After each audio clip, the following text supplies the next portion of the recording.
How many of you can relate to life's ups and downs roller coaster? What if you actually embraced work and life like a seesaw that isn't balanced but going up and down? Because let's face it, a balanced seesaw is no fun, as Wes puts it, when he opens up about burnout and excitement, as he has found growing his marketing business today. Let's roll right in.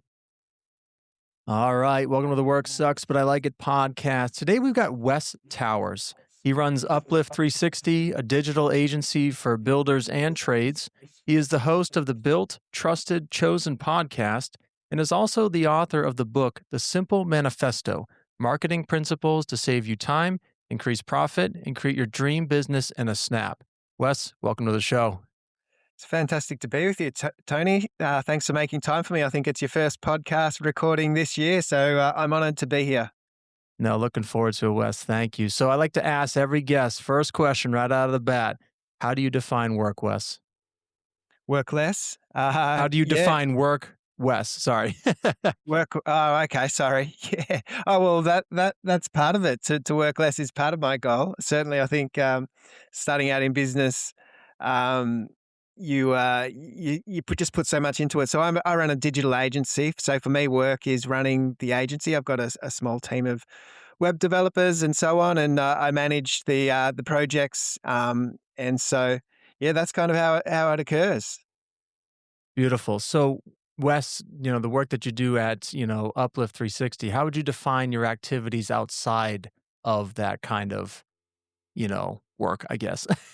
Yeah, outside of work. Well, yeah. So I'm a father. I've got a few kids and three kids. Well, they're not really kids anymore. That my eldest is turning 20 in about a month's time, and my second is 18, and the youngest is 13. So she tells me she's not a kid either. But yeah, they'll always be my babies, I suppose. So that's my family. I'm in a relationship. Uh, so with Charmaine. So and that's all going well. So that's my life. It keeps me occupied. I'm living down here just outside of Melbourne, in Australia. You can probably pick up my accent for those listening. So Geelong is kind of on the way to Bells Beach. So on the way, if people are into surfing, they may be familiar with Bells Beach. So we're down near the coast, and it's summer for us right now. So you can probably also see the beautiful blue sky out there. A nice warm day. So that's what's No, happening. that's awesome. I'm here posted up in New Hampshire, so it's winter here for us, so in the other part of the world. But Yeah. super cool. So, Wes, one of the things that I like to explore in this show is the work life balance. What do you think of that? Is that an appropriate equation to solve? Why do we compartmentalize work and life? I think it's a difficult challenge for those that do work for themselves and if those that are career motivated. It's a big part of our identity, but that's not necessarily always healthy. For me, I've gone through seasons where I've probably invested too much time into the work and not enough in other aspects of life to get that balance right. It feels like a bit of a seesaw for me. So sometimes it's really work motivated, but other times it's putting emphasis on other things in life. So it's like someone once said, "A balanced seesaw is no fun," and so it feels like my balance is out of kilter a lot. But there's sort of excitement and fun in that if you can kind of frame things in a helpful way like that. I think it's help. It's good, but you certainly don't want to be out of kilter. And I found myself suffering burnout a few years ago now. Crying under my desk like a baby at the worst of it all. So these things are, life can be challenging. Being an entrepreneur is tough, right? How long have you been running Uplift 360? Yeah, it's over 20 years now. So if time flies, and I started quite naively to look back at it now. So I had a skill set. I designed websites and so on, and had graphic design as my training. So launched into a business and had no idea how to run a business. So kind of learned the hard way, like a lot of us do, and sort of fumbled my way through those first few years and built something a bit more substantial over the years. The first goal was just to create something that generated an income equivalent or higher than I would be employed. So that was the first little hurdle, and you sort of develop as you progress and make new challenges, and there's new challenges, new obstacles. new things to always work on these days. And the last few years are crazy with AI as well. Things changing so fast. Mm. For sure, for sure. So I'm always curious, Wes. Let's go back 20 years ago when you started Uplift 360. That transformation of when you were employed to wanting to run your own business. Walk us through what sucked being employed and why you wanted to do the work of what you're doing now. It was always a goal of mine to start my own business, but I started a lot earlier than I probably would have, other than the fact that an opportunity came up for me. So there was another guy that I knew. He was also doing similar work to me, but he'd launched his own business, similar skill set to mine. And he'd been trying that for a little while and just had enough. He sort of said to me, I'm throwing in the towel. I'm going back to get a full time job. It's too hard. And I said to him, well, what are you going to do with the few clients that you do have remaining? And he said, well, you can have them. So I said, great, pass me the contact details. And it was not much to take on, but at least it was a starting point. So I cut my teeth with those couple of clients, two or three clients, and went from there. So realistically, I should have probably waited a little bit longer because I'd only worked for other people for a few years by this point in time in my career path. So I probably was a little bit green and naive, but got through it. So I always I wanted to work for myself, and I did that, and I got through those first few lean years. Interesting. No, that's super cool. So 20 years ago, I mean, the landscape of digital world must have been totally different. Walk us through some of Oh the man, challenges you had when you started this thing. it's crazy. It's an industry. I've always said if I stop now and come back in even 6 months or a year's time, everything would have evolved so fast that it would be hard to pick it up again. But because I'm in it daily, it doesn't feel that way.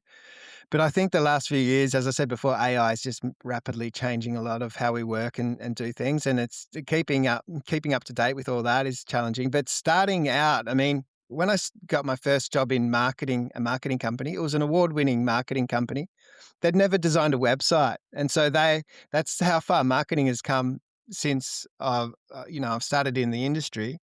And award-winning marketing company never designed a website. They won a project to do one, and they said, "Right, you're the young guy. You better figure out how to build that site." So they threw me in the deep end, gave me a little bit of a short course, and gave me plenty of time to figure it out. So I found I loved it. I loved the creative aspect of it, but also the technical. It was the perfect blend for, I guess, my personality type. So it keeps me motivated and excited. No, I love that. So, marketing, I mean, there's a lot to unpack with marketing today. Walk us through how you see marketing Uplift 360 today on this online world that I'm going to describe as loud, noisy, AI, chomping at the bit now. How would you describe marketing today? Well, that's exactly right. There's just so much noise out there. It's difficult to stand out, and there's just so much generic information and content because we can produce it at scale with a few clicks of a button. AI can write some content that seems fairly good quality these days and can be really aligned to anything you want it to say. But it's not necessarily true, and it's not necessarily the best information. But it's good. So there's so much out there, and it's hard to stand out unless you've got a distinct point of difference for your business. And that's why I think niching is really important more than ever. It's always been a powerful tool for a smaller business to compete against the big players because you can get to really know your niche really well and be the expert and the go-to person in that field. But these days, I think it's becoming almost critical for businesses like mine and lots of industries, from a marketing standpoint, because you've got to be able to bring an extra level of value. Everyone can get the technical stuff done pretty easy these days because the tools do it for you almost.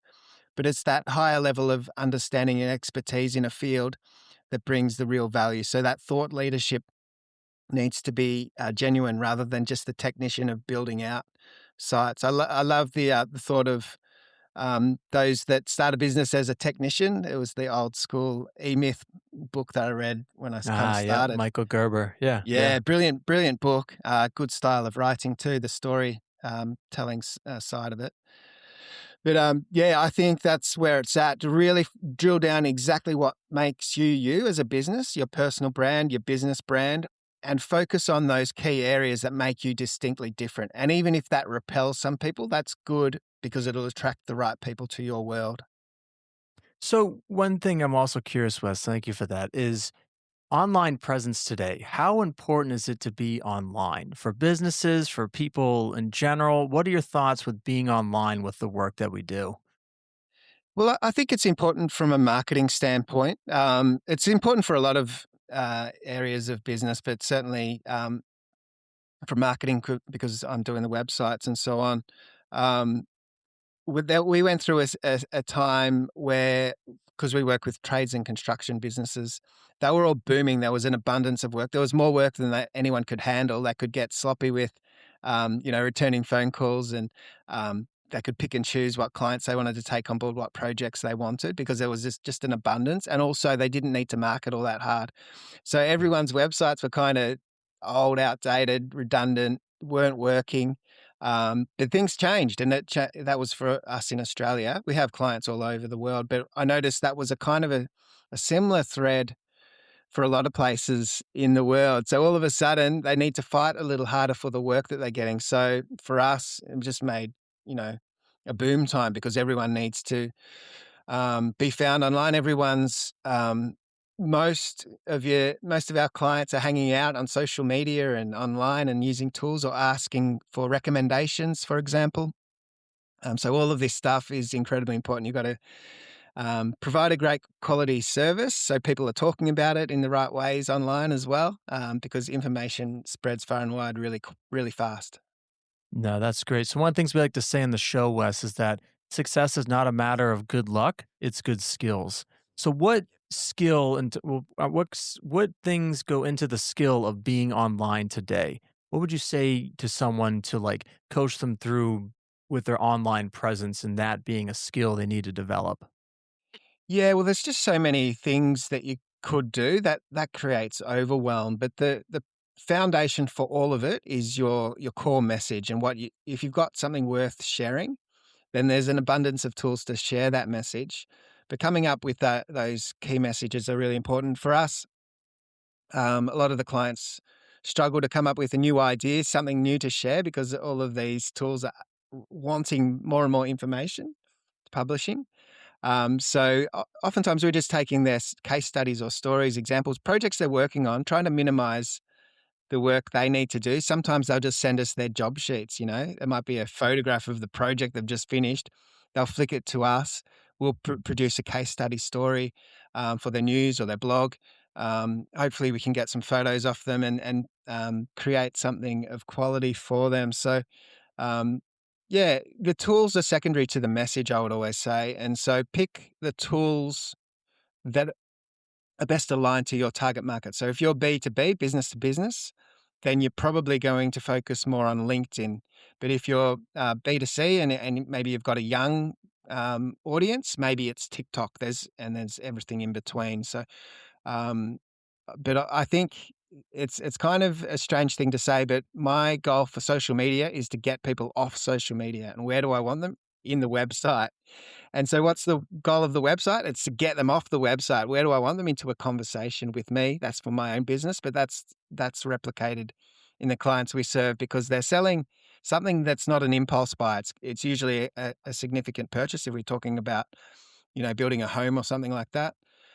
People are going to want a human connection and conversation before they're parting ways with a lot of money. And so those human relationships really important. So everything we do is geared around creating a human connection and relationship. So, how do you build that online? You kind of walked us through that funnel there, Wes, with social media, website to an online conversation.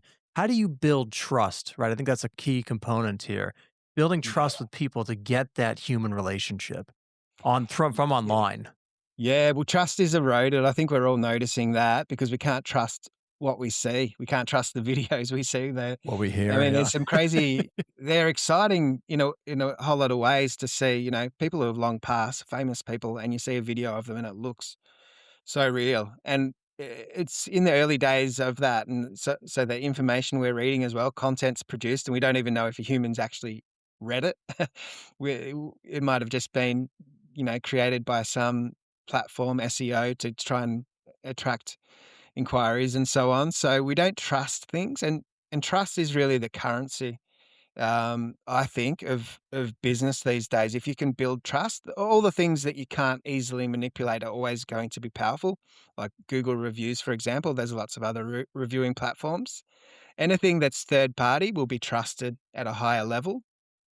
So they're always important, but just being authentic and genuine, and sharing a message, and even being vulnerable, I think is important. So I prefer these videos where I'm umming and ahhing and all that. We could probably create an AI version of me, and I'd be more handsome, and I wouldn't and ah.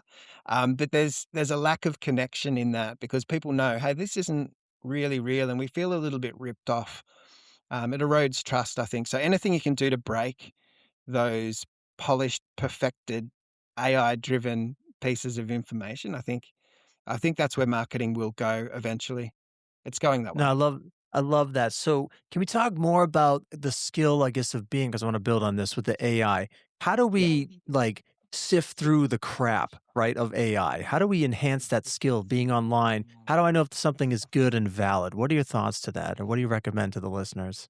Yeah, well, it is really challenging, because people will think that people will just probably assume that, to a degree, your content is produced with AI. But if you've got a compelling message that's shared and they haven't seen it or heard it before from other platforms, see, if you're using AI too much and leaning upon it too much, it's just pulling in information from everywhere else, and it's just the average sum total of what everyone else has said Uh, about that topic. So it's not adding anything new to the table, and therefore it's unlikely to show up very well in Google or large language models themselves, because they know this information is shared. Why send people your way? Why surface that information? But if it's adding something of new value, perceived value, that's the gold. So whilst we produce a lot of content for clients on their behalf, we really need to set in place some really strong foundations. Firstly, the style guide in which they want content to be produced. So it's always in their voice and language and tone, and we're saying the right things in their style. But their message is the priority, above all else. So those key distinctions, we really need to understand. So investing a lot of time with clients, really talking to them. Sometimes they don't know the most interesting or compelling aspects of what they do, because they're just so close to it. It's the same as me. I can't see my own uh, opportunity as well as someone else might, from an external perspective. I think that's why we all need coaches and mentors, and I mean, there's various levels of that. I think everyone should have a coach, even if it's not a paid coach, although there's definitely benefit in having a professional. But f- close friends, who can guide you and see things that you just can't see, and help you even make decisions, because there's so many choices these days as well. We just get overwhelmed by the level of number of choices. So if someone can say, "Hey, I've seen all of this before, and I think for you this is the best fit. What do you think? Do you want to go forward?" I think getting guidance from experts in different fields is really quite important. I can't remember the question, but hopefully that answered. No, that's good. That's all good, Wes. I love the exploration here. We're going to kind of shift gears now. So, one of the things that I like to also talk about on the show is that, work sucks, but you like it. So, what is one aspect of work that sucks now, and what are you doing to like it more? You kind of hinted at it, I guess, with coaching and being overwhelmed with, I guess, the paradox of choice. But what sucks about your work right now, and what are you doing to make it not suck? Yeah, well, for me, I'm a really relational type person. I like people. I like talking to people. I like going to networking things. And even if I don't get anything out of it as such, I get what I get out of it, in terms of, like, I'm not talking about just business, but talking to someone and finding about their world and having a conversation and, having a coffee or a beer, whatever it is. I really enjoy that. So what sucks for me being a digital agency is I can get locked behind my computer far too much. So to get out of that, I mean, the tools are really helpful. So I've built out really solid, standard operating procedures, and they've adapted, over the course of time, and particularly in more recent times. with the new tools and tech available. So using these tools and processes and systems so team can do a whole bunch of things for me, and I know it's going to be done consistently and accurately and all that stuff. So I can spend my time in front of people because that's what I enjoy. And at the end of the day, that's what grows the business as well. So the beauty of it is I found something that I love, an aspect of my business that I can focus my attention on, and I can have team, which they're people as well. So I enjoy that aspect of it as well. So getting those balances in place, I find I can work long, long hours if I'm doing people stuff. I can get up super early. I can get up for a 5 a.m. Zoom call because it might be over the other side of the planet, and then be doing one, late at night. And whilst I might be a little bit physically tired, I'm mentally energized because it's something I love and Mm. enjoy. No, that's great, Wes. So your company works mostly with employers, right? Kind of bigger, small businesses, if you will. What are your thoughts? Because one thing that I'm always curious about, I want to get your thoughts on this as well, is that when people hate their job, they want to go be an entrepreneur, but not everybody wants to be an entrepreneur. Can you talk to the person who's doing the 9 to 5, with your perspective from the other side? What are your thoughts on a person 9 to 5 in the digital age, trying to express himself, going back to what you think is critical, and I agree with this, your core message worth sharing? What would you tell someone in that corporate setting about their message worth sharing? Yeah, well, it takes a whole lot of work, particularly in the early days, to build some momentum. So you're taking off from a cold start. So to get the beast moving in the right direction, it takes a tremendous amount of work. So, but if you can push through those first few years, um, you can do really well. Now, the key for that to make it worthwhile to push through, I think, is to choose a path that you enjoy, because then the long hours won't. And I don't think people should work long hours forever, but certainly in seasons and certainly in those first few years, you probably will need to. That's one way of tackling it. The other way of tackling it, if the business opportunity lends itself to that, is to do it just part time. So just in the evenings. That's how I started initially. So I had a full time job, and I was doing my own clients in the evening, and my employer was comfortable with that. I kept them in the loop, and they were actually really positive about that. They really wanted to support me in that, so that was brilliant. But that not every business opportunity will lend itself to that kind of thing. It depends on the nature of what it is. But so yeah, everything, anything worthwhile is worth fighting for, and so and putting the time into. But certainly, there comes a point where you've got to dial it back, because more isn't always more. So more time in your business isn't necessarily producing more of an outcome. When I chose to scale back a whole lot, because I was having a burnout time a few years ago, I dialed back my workload, relied on my team more, and the business flourished. We did a whole bunch of other things as well. So um, getting the work life balance is always going to be the biggest challenge, I think, for all of us. But if you can understand it in seasons and not get locked into too much work forever, I think that's the really important thing. I feel like there's always that kind of potential downside with being an entrepreneur, right? We do have the chances for burnout, right? Because we're so excited, we're so passionate for our work. So, how did you, recognize burnout for yourself? How did you recognize that? Yeah, well, as I said before, crying under my desk like a baby was a pretty clear distinction to realize, hey, something's got to give here. And there was other things going on at that time as well, other life pressures. So going through separation and divorce at that time. So there's a whole bunch of challenges at that time. What I was still performing really, really well from a work perspective. At that worst time that I mentioned, I was under the desk. As I said, I literally was shaking and crying and so on. And I got up and had a really important Zoom call. I realized, 5 minutes time, I got a Zoom call. So I pulled myself together, did the call, closed the biggest client of my life. So I realized I had an ability to compartmentalize, and I knew that was good in a way, but I also knew that it would potentially kill me if I didn't get things in order. So, um, because it's no way to succeed for the long term, you will just you won't make it if you live like that too long. So did you work with a coach when you realized that under the desk? You said, "Hey, wait a minute." I guess how did you get from under the desk to saying, "Okay, team, I need your help here." Walk us through that. Yeah, yeah. Well, funny thing, I did hire a coach, a life coach, and he he fired me. That's how bad it was. But it's we got he was new, and it was part of his training to take someone on for free. So I wasn't paying him. I think it was 6 sessions or something, so he could learn his craft. But I was a few of the issues I was facing, he was also facing, so it was too triggering for him right at that point in time. So it wasn't completely my fault that he fired me, but that was interesting. So, but yeah, I from there I really got some mentors around me, other business people I'm fortunate enough to have great friends in business as well. So people who are experiencing the similar day-to-day challenges and so on. So that's important, and not a coach, but mentoring from that perspective. I got a psychologist as well. That was really good.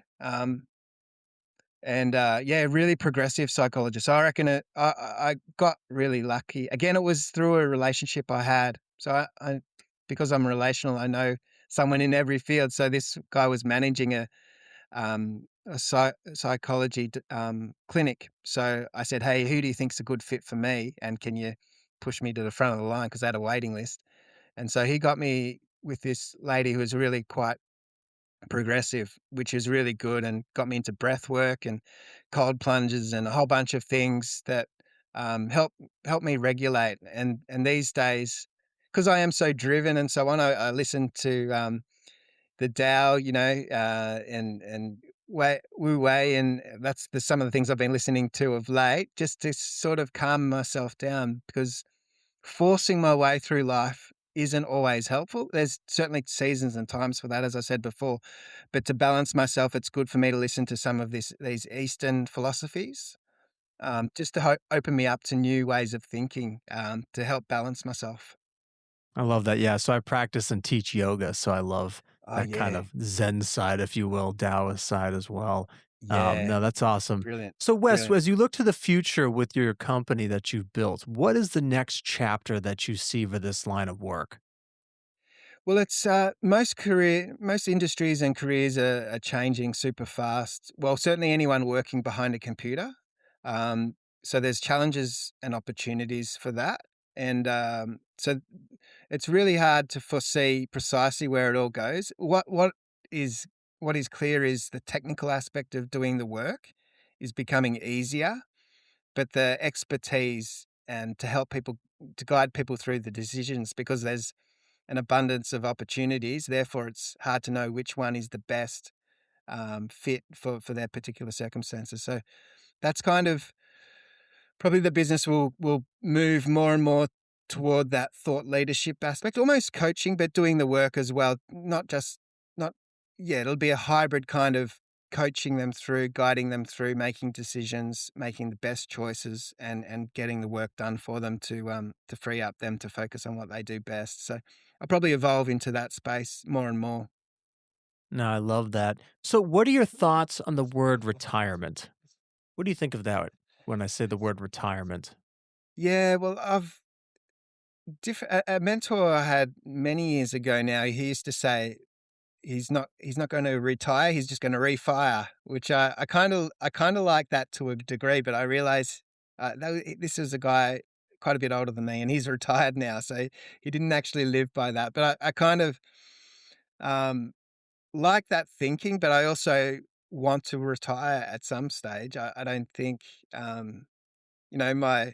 my capacity will probably one day, we do decline in our mental capacity, and I won't be as sharp as I am now one day. So retirement for me is something not on the short term horizon, but something I'm building a business that will hopefully be a legacy that can be, taken on by somebody else, whether that be my kids, for example. My son is working with me one day a week, my eldest son. If he wants to take it on, maybe that's the path. So my legacy will live on that way. But even if it doesn't, investing into him for his own path, working with him is really great. So yeah, I will retire. I believe in retirement. I just don't know when. It feels a long way away. Although I'm getting older now, I should start thinking about it more. Why do you think society, and again, I live in America, so this is very, very cool to explore from the Australian perspective. Why do you think we have this thing called retirement? Why at this arbitrary age we just say, I like what you're saying, the mental capacity at some point kind of goes, if you will. Why do you think society has created this term retirement? Yeah, well, I think there's 100% a thing where people feel as though they'll build for their retirement, and that's when they'll live their happy life. But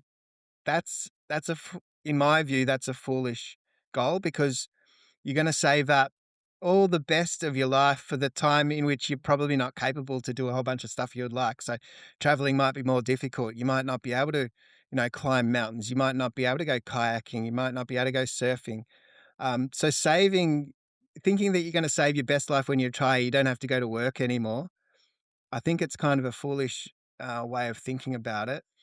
Um, so yeah, figuring out to create a life where you're enjoying it right now in this season. We've only got now, um, and don't wait till you're retired because you probably won't enjoy it like you think you might. No, I love that, Wes. So Zig Ziglar and I think Jackie Robinson said something similar. It's like life is not a spectator sport; it's a participatory sport, right? So Yeah, you have to get yeah, involved, and it's interesting that we have a rise of coaches, right? And when I think of coach, we think of athletes getting into the game. It's almost like the coach today is helping us get back to living again. Living yeah, our lives almost. It's sort of interesting. yeah. Well, for me, I think it's really important to open. Like, I'm really interested about your yoga work. That's something I've been exploring. There's a place just local here who's Oh, doing a nice. special offer for a month, and I was just looking at joining them. Sign up, do it. Yeah, yeah, yeah. Any of these things open you up to, or you're setting aside time for your health, but also that mental clarity that comes from doing the yin yoga and the stretching and so on. And I'm keen to explore all of that stuff. It's really cool. No, that's excellent. I think the one thing I was just reading about it the other day in this book, I forget the book, but it was talking about in the Sutras of Patanjali, the textbook on for yogis. In a particular sutra, it's like in the West, this guy's translation of it because it's in Sanskrit. He was saying that most people in the West, like America, we want someone to tell us what to do, right? We want the guru, the teacher to tell us what to do. But really, through the practice of yoga, it's teaching you to be your own spiritual guide, right? So I Yeah. definitely recommend you do the yoga, because that's what I love about it is it gives me the tools and the mindset to realize, yes, I'm in control here, relatively speaking. Yeah, So 100%. No, I really like it. And so I'm curious for you, what brought you into the yoga experience? Did you have definitely a roller coaster ride, Wes. Yeah, I'll make it yeah, brief here, a short one. But, I tried it in college. I mean, I'll admit that I was the guy who wanted to check out all the hot women, way more flexible than me. And then I realized at that time, yoga didn't do anything for me. I was into rock climbing, I was into all these other things, weightlifting. And then one time I was close to burnout actually at a yeah, particular job, and someone recommended that I go to yoga. And I went to this yoga class. It was really hot. I almost fainted and passed out, but there was a glimpse of, like, seeing myself, and I ran with it, and so that yeah. I'm that f ever since then, I became a yoga teacher and all these other things, so it really kind of, like, changed how I saw myself, and that's what I really love about the practice. Yeah. No, that's brilliant. I grew up in a quite a strict religious kind of Christian upbringing, and Um, they kinda had the idea that even the yin and yang symbol was some sort of occult, terrible thing that you should avoid. So a lot of these things as a child, I missed out on, and now I'm sort of really excited by what the yin and yang actually represents. That, there's the dual aspects of everything in life. It's, and how it works together. I'm sort of learning all this stuff now, which, is really exciting for me. No, I love it. Your new kinda work for you, huh? Yeah, yeah, absolutely.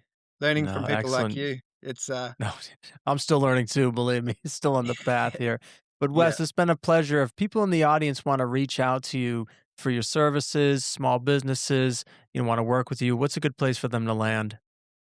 Yeah, uplift360.com.au. So being an Australian website, but we do serve clients all around the world. So there's no dramas. And as I said, I get up early and stay up late if there's meetings and so on for, the time zone differences that make it work. I really enjoy helping people, particularly in the trades and construction businesses. So yeah, happy to connect. Awesome. Well, Wes, thanks for being on the show. Appreciate it. Thanks, Tony. It's been brilliant. This talk with Wes reminds me of why I fell in love with podcasting. We get to hear real stories from people that are trying, just like you and me, to make sense of doing meaningful work in our lifetime, especially online and trying to get it offline, like you said. Wes reminds us that we can get locked behind our technological devices too much, and we have to remember that we need to see people face to face or talk with them. Pick up the phone instead of texting someone. Go out to eat with friends instead of ordering from DoorDash. People are looking for trust today, and this can be found in simple, real human connections. Just listen to his business model. Again, he wants to get people offline and face to face as quickly as possible. Success is not good luck, but good skills. Today, the skill, if you haven't done it already, from Heather Stewart's episode 31, is go to yoga. Why? Because it gets you in person with other people, and you get to experience in a controlled way the management of ups and downs, if you will, in your body and mind throughout class. The pose is hard, the mind won't stay still. Yoga can teach you the skills on the mat that you can readily apply off the mat. Don't worry, I've already followed up on Wes going to yoga class to make sure you check out your local studio. And with that, we'll see you next time. Thanks for listening.